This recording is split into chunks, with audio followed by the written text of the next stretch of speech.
My name is Angie Becerra. I'm the Marketing and Pre-Sales Manager here at New West. And we're excited to have you guys here with us this morning for a review of the new version of Modern Suite. We've got Dan King, who you all probably know. He's our president here at New West. And then we also have George Mouche, who's our VP of Business Development. And together they will be walking through the product and showing you guys some of the new stuff we've got going on. With that, I'm going to hand the voice off to Dan King, and we'll get this stuff going. All right, thank you, Angie. Good day to everybody. We appreciate you all joining us. As Angie mentioned, we just wanted to go through some of the new features that we've put into Modern Suite. We've got some that we think are pretty exciting and could be quite useful for some of your clients, and we look forward to understanding which ones will be the most useful and which ones are the most interesting to you. As you probably know, we're obviously a fairly strong RMH reseller and develop solutions for the product. And this is sort of our flagship product, Mobile Suite. So what we're going to do for the most part is sort of just cover most of the new features, and then we'll do a little coverage of some of the things you might have seen before, but there's some things we're pretty excited about. So one of the new enhancements is a smart inventory count feature. We'll get into that a little more and show that off, but the idea is that you can have the system do some analysis for you as you're counting and notify the counter ahead of time if they think there's a problem. Of course, the PO creation and predictive order guidance, some of you guys have seen that before, but that's turned out to be pretty popular for the folks who are using recurring inventory items. We've enhanced the PO receiving process to include unit of measure. So we've got full support for unit of measure under the transfers and POs and item management. And then as well, we've got the ability now to do random weight items in lots. So we'll cover some of that today as well. We've expanded the label printing quite a bit. We've cleaned up the interstore transfers. And then we've made some modifications to the global cashier management and global item management based on requests that we've seen. So those are some fit and finish pieces as well.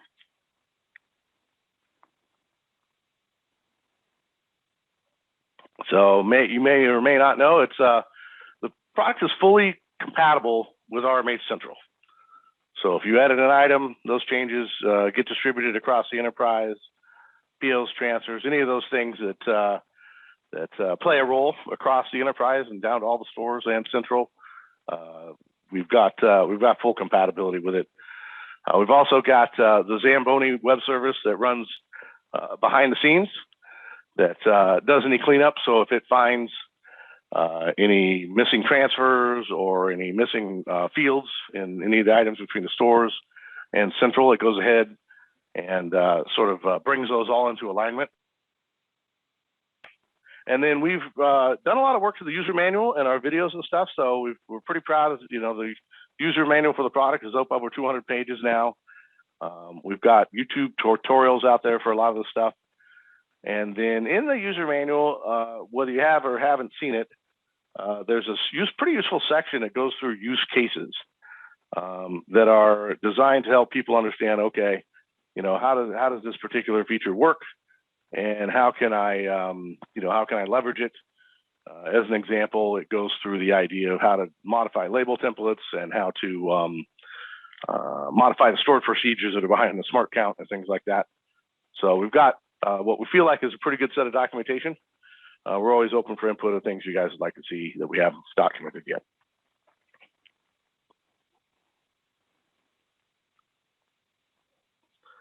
So the new components in the product, we've gone through the screens and the UI. It's sort of a different product in terms of its look and feel, but we've taken some feedback and we've cleaned up the user experience a little bit, tried to clean up the screens and change some of the stuff that people have requested. Like I mentioned, we've got this new smart inventory count audit feature. We've made a ton of changes to the label printing, and we've added a whole slew of label templates now. We've got lot code support, so that includes quantities, weight, and date expiration for anybody who's got lots of goods or need random weight items. Does the receiving and the management and also the printing of the labels for those things. Based on requests, we've added some additional fields into the import. As you may or may not know, MonoSuite includes an item level import solution, which again is fully central compatible. And then we've also added fields to the label printing so that, pretty much everything that anybody has asked for, and maybe a few more fields, if you wanted to get it printed out on a barcode label, we think we've pretty much covered the gambit there. Of course, if you can find one that you need that we don't have, we're always open-minded to add that in there. And then we have full unit of measure support now. So that is to augment the unit of measure inside of RMH, which is kind of a cool feature. It's an expansion of over where RMS was. And we wanted to make sure that we are in step with the support of that and appeals and transfers and item management. And then, of course, security is top of mind for a lot of folks. So as we go through these builds, we're always looking to make sure that we're up to date on all the different dependencies for security, all the underlying dependencies that we have in the product. All of those components have been upgraded to the latest versions in an effort to make sure that we are compatible as we possibly can be with all the new Windows operating systems and everything else. Okay, so the smart inventory count audit feature, we're pretty excited about. So as you can see on the screen here, there's a line item that's marked orange, and somebody's entered, 500 of these pajamas. And the way that this works is out of the box, it has a delta percentage that it will flag.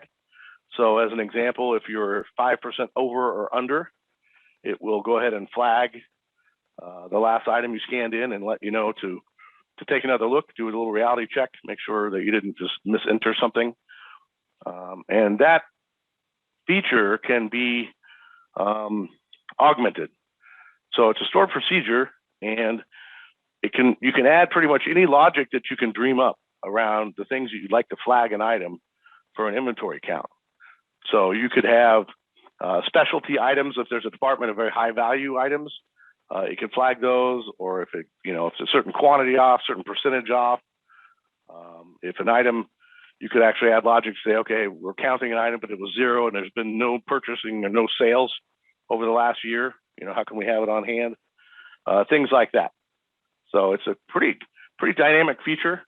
And we look forward to helping people add the things that their customers think are important, the things that they would choose to flag while their folks are counting. And the idea is that it does it while the person, in theory, is still very close to the item they just counted. So you scan it in, you make the entry, it runs the logic in the background, and then pops up orange here, as you can see, to let you know, hey, this doesn't quite hit the reality check. So you might want to go back and take another look and make sure you got that right.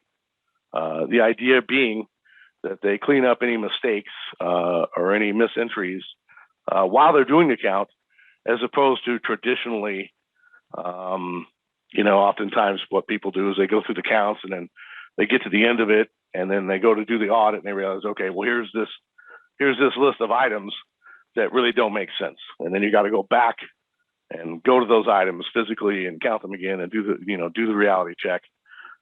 So the idea is to try and catch those potential mistakes while the count is happening, so that when you get to the end of the count, you have a much cleaner perspective and less work to go back and sort of take a look at. So pretty exciting to see that come to fruition for us.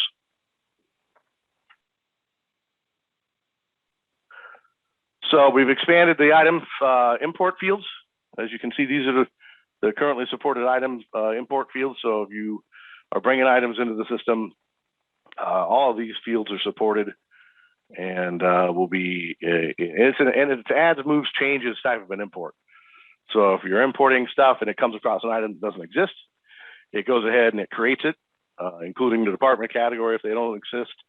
And if you've got an item that does exist, it compares all the fields in the import record, and then it will update anything that's different. So if a sale price or a cost changed or any of those things, then it'll go ahead and just update the existing record so that it comes into alignment with the import itself.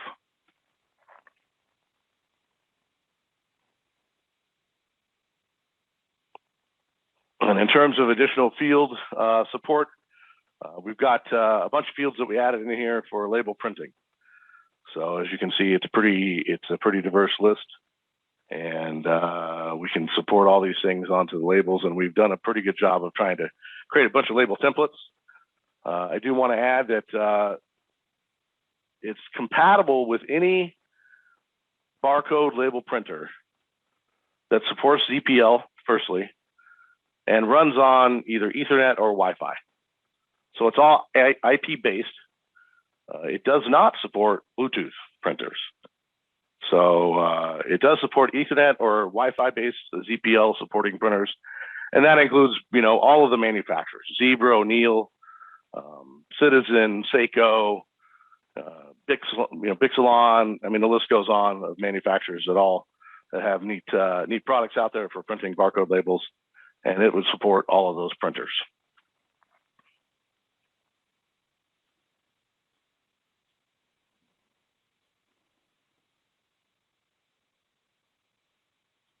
So here's an example of some of the label templates that are included in the product now. As you can see, we've got some butterfly tags up top, those barbells. And with the QR code compatibility, we've been able to integrate items. I mean, this is a 16 character ILC, but there's really no reason why it's limited to 16 characters. As you may or may not know, the QR code format supports a whole host of different options in terms of how much data you can store in one. And so you can have just a ton of information in a QR code. And it also allows us to print a very small QR code on here, as you can see.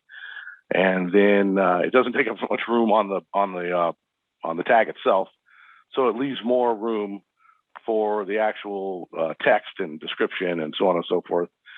And you'll also see in the top two examples, we've got a price/sale price capability now. And that could be MSRP/R price, or it could be price/sales price. Just depends on how you want to do that. But we've got that capability built in now. And all these templates that you see here are all included in the product now. It supports EAN, it supports 128, supports QR, and pretty much any of the other types of barcode formats that you can imagine. And now with those QR codes, it just frees up a ton of room on these labels so that you can add more information if desired.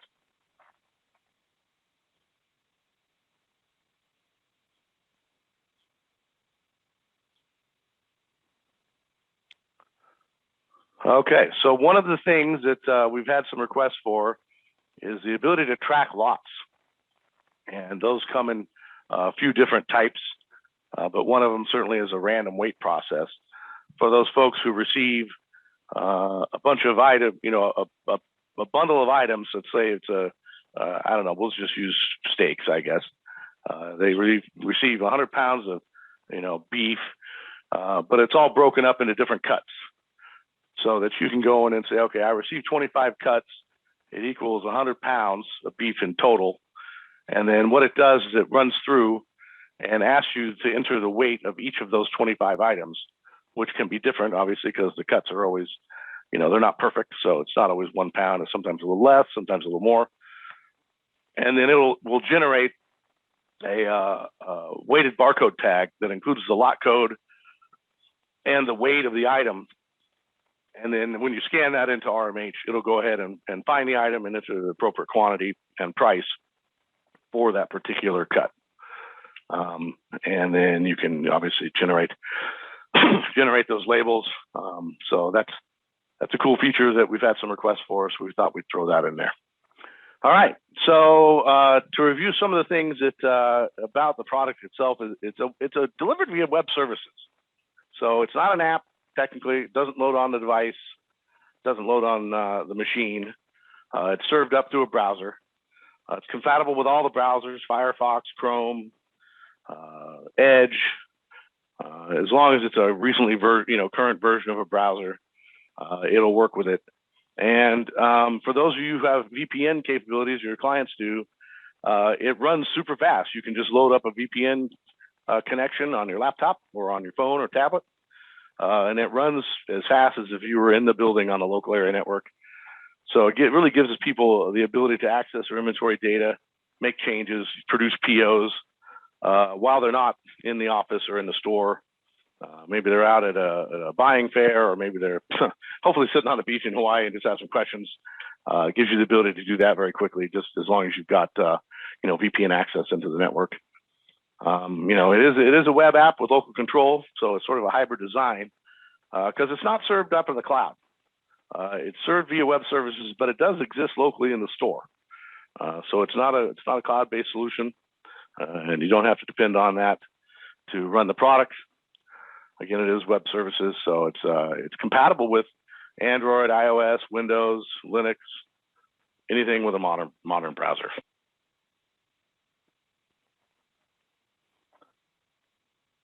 Okay, so one of the things that people have found pretty handy is this Zamboni engine that runs underneath it.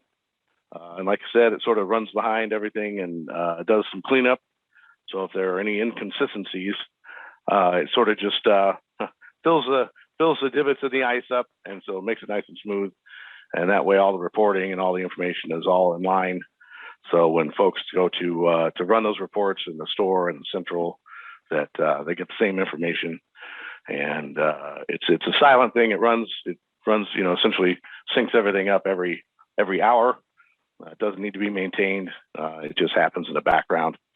So it eases a lot of the tensions around sort of having some inconsistencies and some of the transfers getting lost and things like that.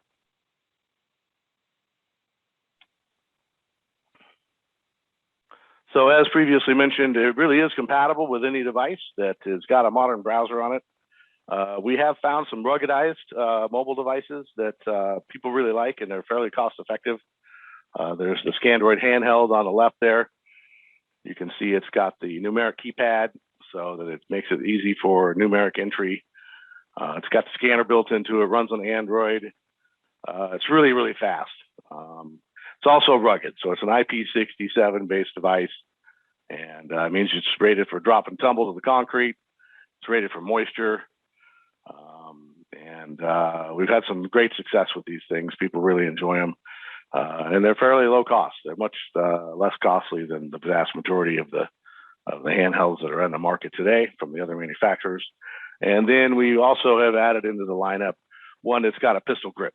So for those folks that are really doing a lot of the work, need something a little more ergonomic, so that they can, work a little easier. Then that pistol grip is really nice. It's nicely balanced. It's got a good feel. Again, it's running Android, and it's got some pretty good hardware specifications up underneath it. So it runs real fast, and the scanners are real nice. They're Honeywell scanners that are built into both devices, so they're very compatible with all the barcodes and pretty easy to program. So if you need the check digits dealt with or anything like that, there's the capability to manage all that inside of the configuration for the scanner. The idea is that it is more than a mobile app. I mean, we've been known for our mobile apps for a long time, but we do really want to drive the point home that the capabilities, while some of them are really handy on a mobile device, like receiving POs, printing labels, issuing transfers, those are pretty well accommodated by using a mobile device, so you can go out to where the physical product is and do the work there without a laptop or desktop access. But then some of those workflows and user tasks, like creating POs and creating transfers and doing item management, the vast majority of that work actually happens from people's desks, we found. So we just want to make sure everybody understands that not only can you run it on a phone or a tablet or or a Scandroid, but you can just run it on your desktop PC, and it makes it easy to create the POs or do the transfers or edit the items, things like that, cashier management, where a lot of those things are typically done from a desktop or a laptop.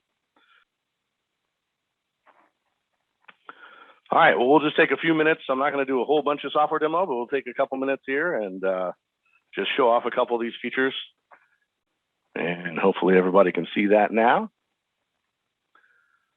So one of the things that we have done is gone in here and changed the item editing screen. Pull up this list, see what we got here. Just one item. So let's take a look at this item where we can go in and see the properties of this item. It's one of the things we cleaned up a little bit. Not too exciting, this item. Let me maybe pick a different item here that maybe has a little more oomph to it here.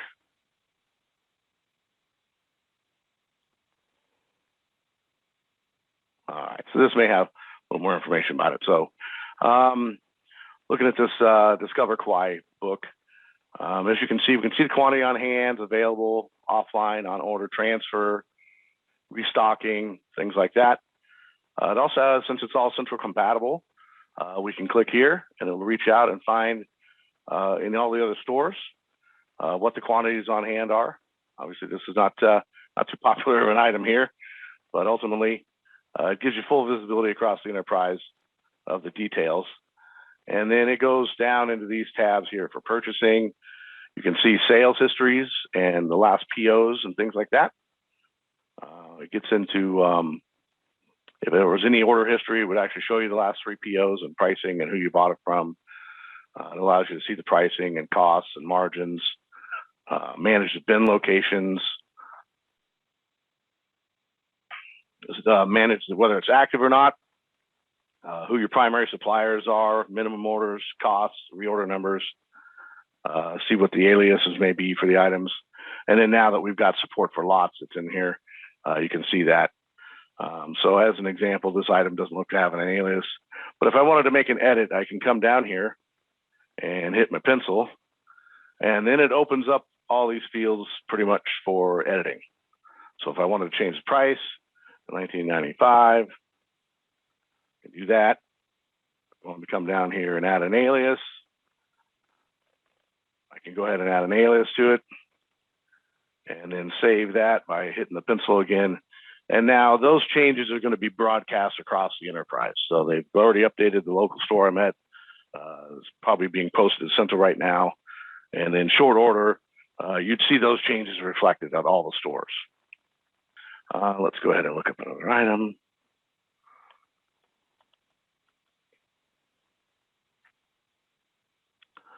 Oh, it's not in scope. We also do have, this is a good feature. We've got it set up so that you can set a scope for the count.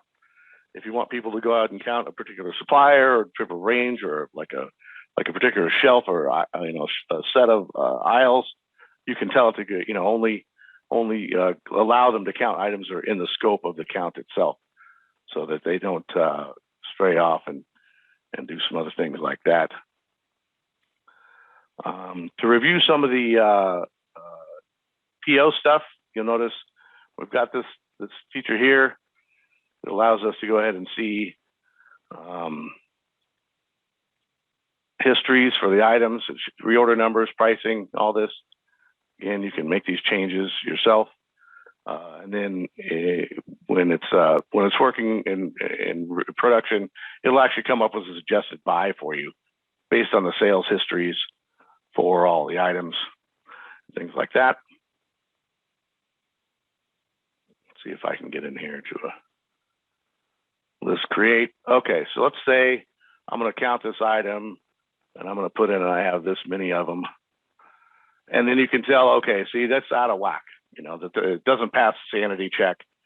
That quantity it doesn't seem like that's real. So it's gone ahead and marked that line item in orange so that it flags me to make sure I know, hey, take another look, make sure you didn't type something in wrong or you're not putting in bad data.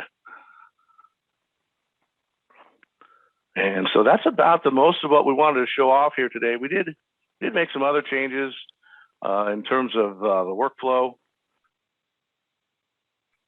people wanted to see the ability to just start inventory count or PO transfer from this main page without having to create a list first. So now you can go ahead and, if you don't want to create a list and then turn it into a PO, you can just go into the PO area and start creating the PO or the transfers and things like that, printing labels. And then we've added, some other features in terms of the administration capabilities. So we've got a job queue. So if you spool out a job to print out like 1,000 labels, it actually puts that into another thread and processes it in parallel so that you can go on and continue doing your work while those labels are printing. Or if you post a gigantic count, we've tested it up with a count of over 100,000 items. And that can take a few minutes to post once you're done and you go ahead and go to save it. So while that's posting, it runs in the background in a threaded process and allows you to continue on and do other tasks while that's happening. And that's about all we want to show today, guys. So let's see if we got any questions here to consider with, George. Yeah, we're actually just answering them as we go. So the last one that just popped in here from Janice is, does the PO generate its own PO number, and do we need to assign one? So it does. It generates its own PO number, and it falls in line with the RMH numbering scheme. It says, what about creating a new item? Oh, that's a great question, and it does support that. So if I go ahead and I'll start a new list, and I'll call it new item. And if I type in new item, guess we have quite a few of those. Let me try old item. What happens is it says here we didn't find it. Would you like to create one? And I can just go ahead and click here and say yes.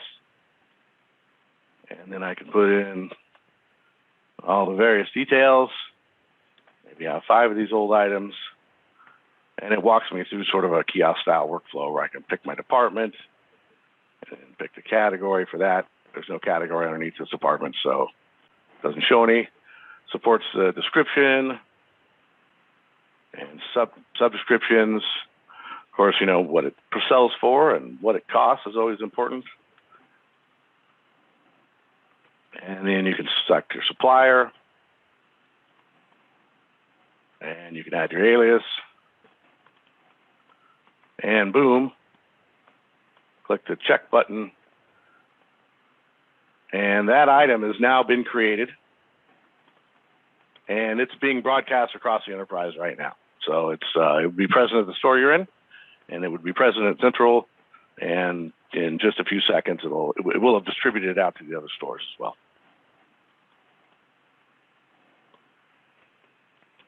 Can the new item feature be controlled by security privileges? Yes. So we have a light security scheme. It's not quite as sophisticated as RMH's, but essentially, if you are marked as a manager, you've got the ability to do a pretty broad array of functions. But if you're not marked as manager, it restricts a lot of things like creating items, viewing and editing costs, the laundry list of things where people have told us, okay, here's my typical restricted role that we'd like to see, and things that they can't do if they're not a manager. So we do have some security permissions in there. Over the last set of years, we've gotten quite a bit of feedback about which capabilities people want to see under those roles, and we've tried to accommodate that as best we can. Of course, there's also the item import. That is the easy way to create items as well. We did have one other question in the Q&A section. Do you have any plans to take over the sale price with the date range with the ability to update a sale price? In terms of editing that, I think is what they're asking. Yeah, I think that's what they're meaning. And I believe that is not in there yet, but it is in our roadmap. So yes, that'll be part of the editing capabilities here probably in the next release. We've got another release coming out probably September, August or September, and that'll be supported in that build. Actually, Dan, that was actually part of the supplemental release that we just did. So the sales start and end date are included in the supplemental release that we rolled out immediately after the spring build. Oh, okay. We're moving pretty fast and furious, obviously, so that's great to hear. So I guess the answer to that is yes. Yeah, and it's both part of the item options as well as the label printing options. So if you wanted to print any of those attributes as part of the sales start and end date, those are now included in that supplemental release. Excellent. There's another question that just pops up here from Oral Irving. So have clients who claim that the installed demo slows down their machines, does the software use a lot of resources? No, it really doesn't. It's a super light implementation, and it really only installs on one computer. It doesn't actually install on the devices where mostly people are running it. And it's a really light web services engine. So, I mean, we've even run it on we have builds in-house that we test with. We even run them on Raspberry Pis as an example to test something with like very low hardware resources. And it runs pretty quickly. So I'd be surprised if whatever the slowdown is related. But if you do find that's the situation, where I mean, we'd always be interested to understand what that is and see if we could help troubleshoot that, because nothing's perfect. There's always a possibility somewhere we're getting in the way, but we did just go through and update all the dependencies. The web services engine has been updated, the latest release, all the security patches and everything, but we haven't gotten that feedback yet, and it would be surprising if that is what is creating a slowdown. And then there are a whole host of other new videos up there. One of them is a label printing video that's pretty cool, which is fresh. So yeah, we're happy to give you access to this webinar and anything else you guys want to see.